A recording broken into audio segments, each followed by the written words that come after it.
When I think about all of the ways in which I could truly show myself love, like be in relationship with myself by doing my laundry, doing my dishes, flossing, genuinely taking care of myself is not fun or convenient.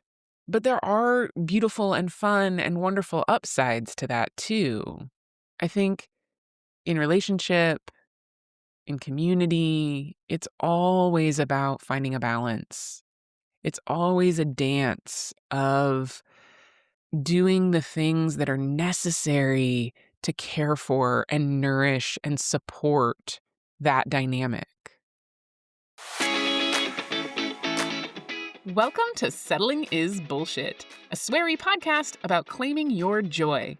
If you are craving healthier boundaries, a greater sense of purpose, or an increased capacity to feel at ease in your own skin, then you are in the right place, my friend. I'm your host, Kate Blauk, joy activist and life coach to smart and sensitive humans. I'm here to offer you practical tools and playful encouragement to step forward and be your most awesome self.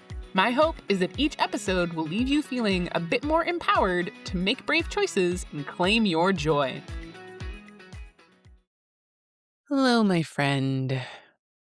Wherever you are today, whatever time of day it is that you're listening, I hope that you have remembered and really felt that you are loved today. If you follow me on Instagram, you may have seen my post a week or so ago that I had to put my cat down. And it sucked. It really sucked. It was sudden and unexpected and the right thing to do and also awful. And one of the things I wrote in my brief post about it was that is the cost of love. That the cost of love, especially when it comes to our pets, is heartbreak. And obviously, I've been grieving and thinking a lot about what I may or may not want to say about all of this. And that idea has been sitting with me was that, anytime we get a pet, we are signing up for having to say goodbye. And I remember this was a couple of years ago now. I was on a first date with some guy and we were talking about pets. And he was basically like, why would you get a pet? You're just signing up for heartbreak. It's not worth it, and I didn't see that guy again because it is worth it. Like, it is worth it. And I've been thinking about the ways in which love in general is worth it and the effort involved. We talk about unconditional love, which is super important and something that we all deserve and is lovely, but like unconditional love doesn't mean it's free. I imagine that I'm probably going to say a lot of little trite phrases in this episode. But like nothing in life is free. And I think it's really important to think about and just be aware of that when we're trying to be in relationship.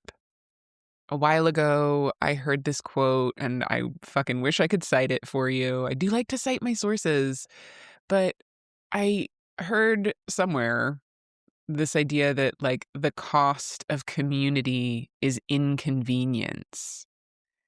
And it might have been that the cost of relationships is inconvenience, but I think it was community. But community is relationships, are relationships. And so I've been thinking about that in terms of how love is inconvenient. That like that's one of the hidden costs that I think many of us don't think about, or we can get tripped up around when we're frustrated with our partners or the people in our lives.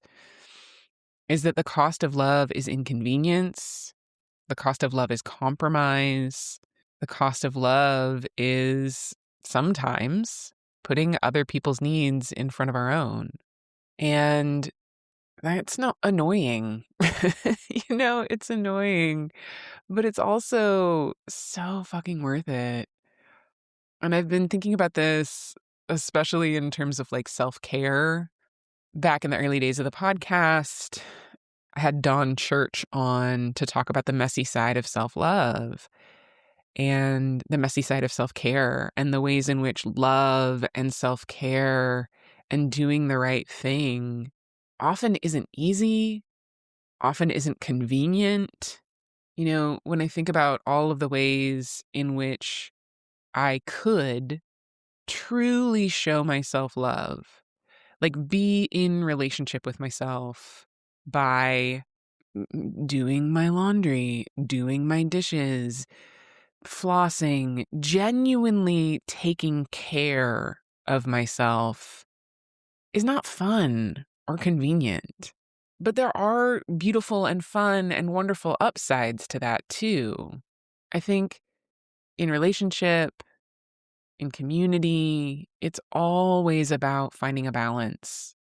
It's always a dance of doing the things that are necessary to care for and nourish and support that dynamic. We don't get to just pop into our friends' lives here and there and have the support that we want and need.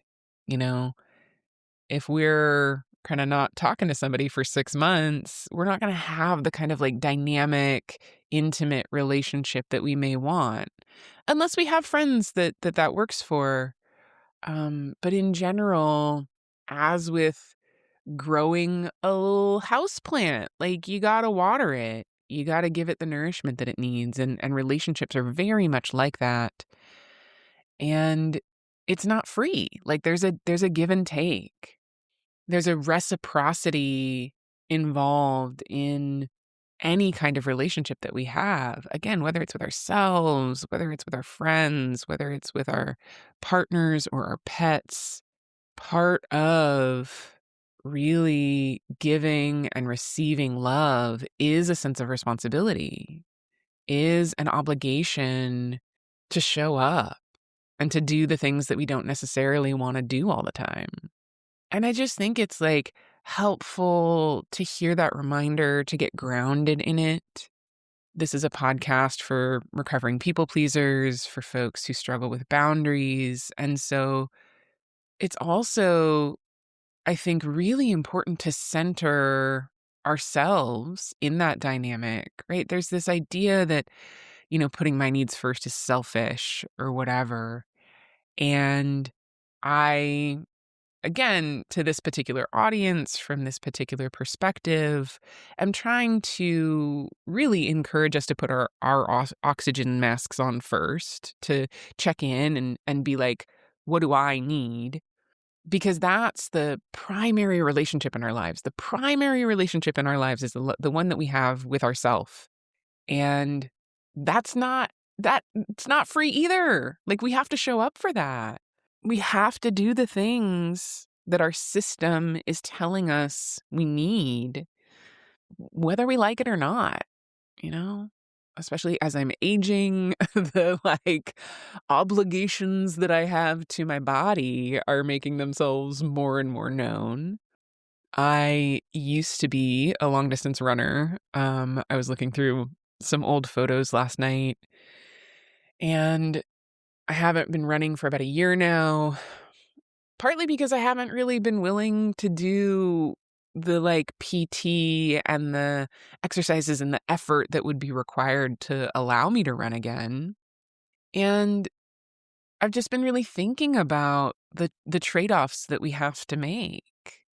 I've mentioned this before, but in The Subtle Art of Not Giving a Fuck by Mark Manson, he talks about how we have to like choose our suffering.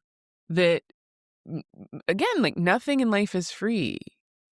He was talking about this, I think, in the context of entrepreneurship, of like pursuing the life that we want for ourselves and recognizing that, with all of the benefits and the things that we might want for ourselves, the exciting aspects of being an entrepreneur, etc., there's always a shit side. Like, there's always a shit side. Like, cohabitation with a partner means that, like, you have to put up with their stuff being in your house. You have to put up with their ticks, and the things that are inevitably going to drive you crazy, because that's just a part of being a human around other humans. Like, no matter how wonderful a person is, uh, we are not the same. Like, I am not you, you are not me. And there's going to be things that you do that drive me bananas and things that I do that drive you bananas. And that's just like what it is to be human. And we have to be thoughtful about where we're willing to compromise and what is actually a deal breaker in all areas of our life. And so for me, it is worth it to have however long with a wonderful, magical little creature in my home, to then have to make the hard decision and have to say goodbye. This was the first time that I actually had to make the decision to euthanize an animal, and it was awful, but I've been finding a lot of comfort both in my friendships and the people who've showed up to support me in ways that were inconvenient to them. um, and also in knowing that I made the right choice, and in getting to feel my feelings and be sad and reflect on how great my cat was, and to trust that, like, even though I only fucking got 4 years with that cat. This is some, like, cosmic bullshit, to be honest, but they were 4 really great years. Like, that cat was the fucking best. And especially when I'm navigating heartbreak, whether it is this kind of loss or the end of a friendship or the end of a romantic relationship, I'm always present with the fact that I get to choose my narrative, that I get to choose the meaning that I make of the experience. And with romantic relationships, especially, I find it particularly helpful to just focus on, like, what did this relationship grow in me? What did this relationship show me? I try to really appreciate the love that I did get to share with that person, and use it as a reminder that, whatever connection was there is possible.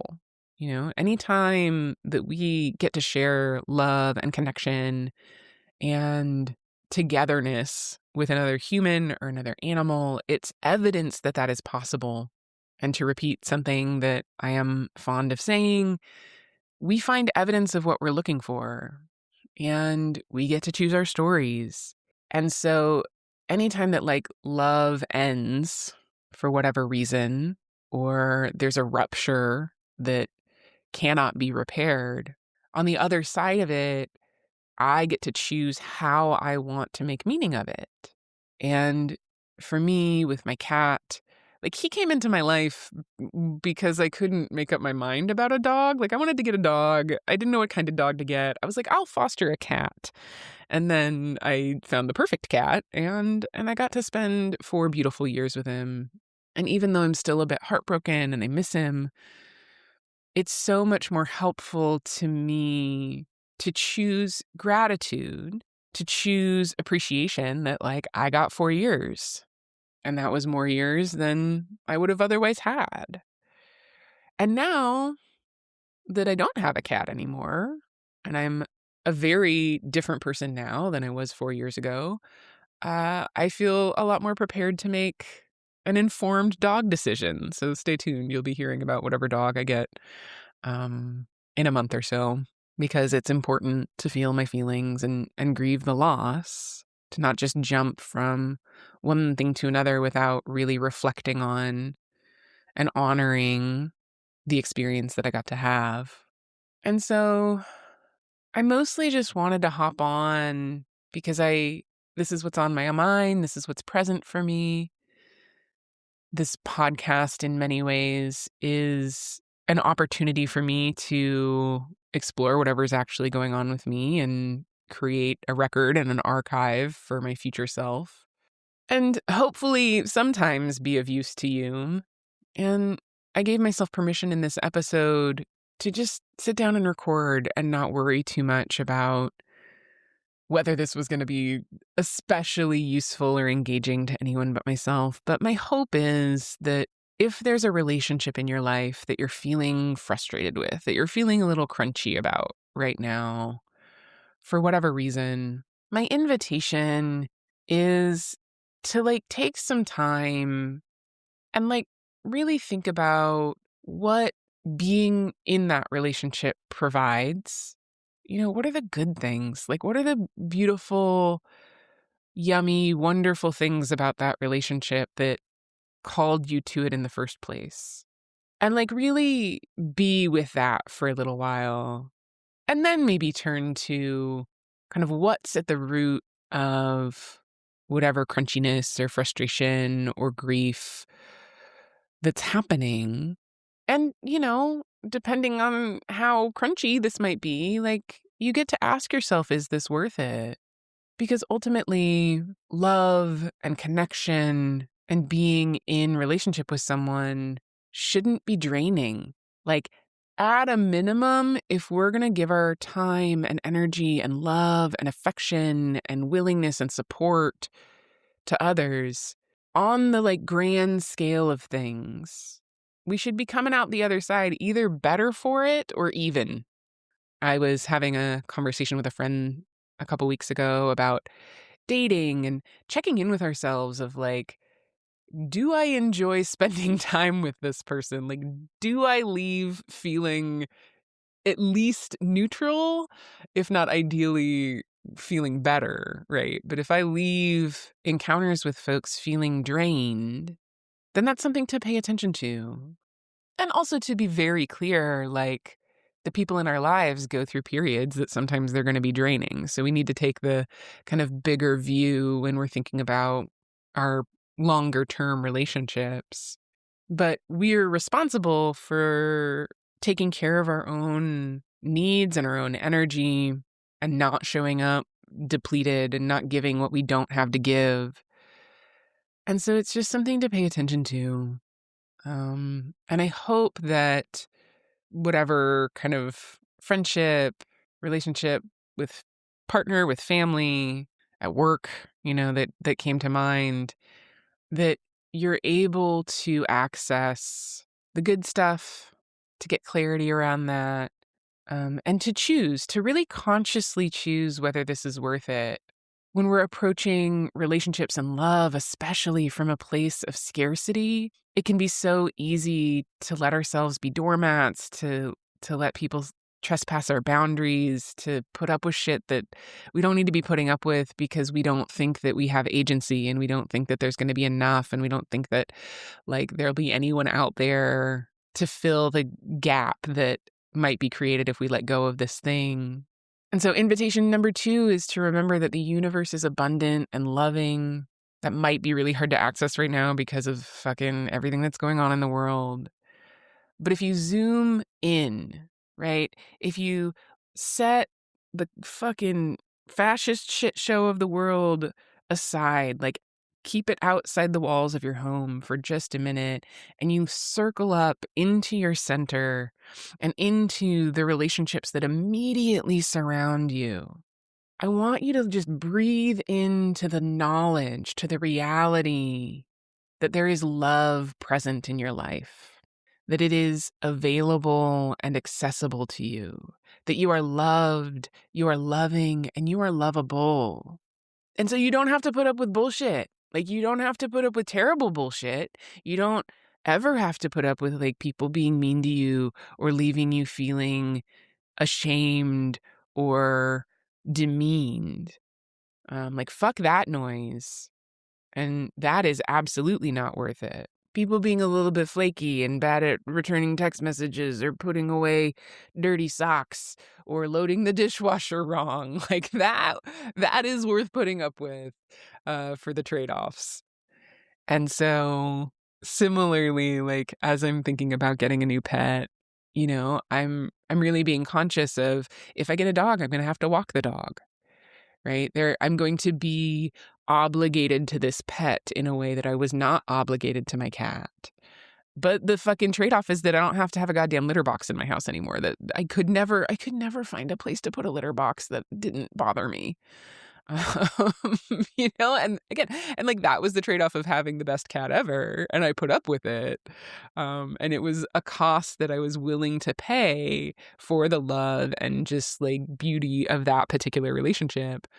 And now that I am in a new place and getting to choose a new relationship, I get to choose different costs. And I'm willing to do that because it's worth it.